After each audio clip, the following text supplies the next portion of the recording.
So guys, pakita natin ang tunay na pangil ng kidlat. Yan po siya yung tunay. Ang tunay na pangil, dumidikit po yan sa magnet. Ito po. Kusa niyang habulin.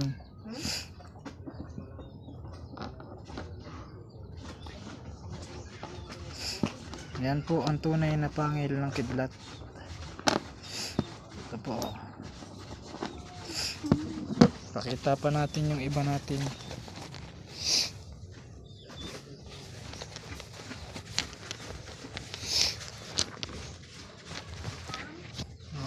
Mata ng bulalakaw guys.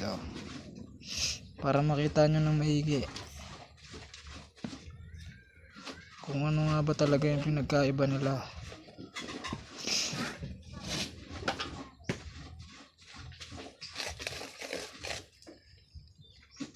Yan guys, kusa yung gagalaw.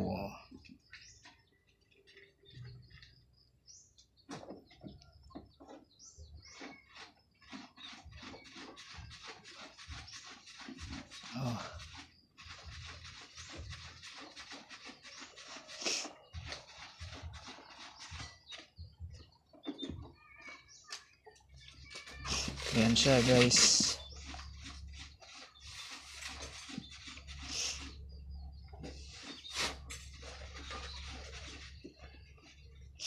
Mutyan ng ipo-ipo. Ito siya guys.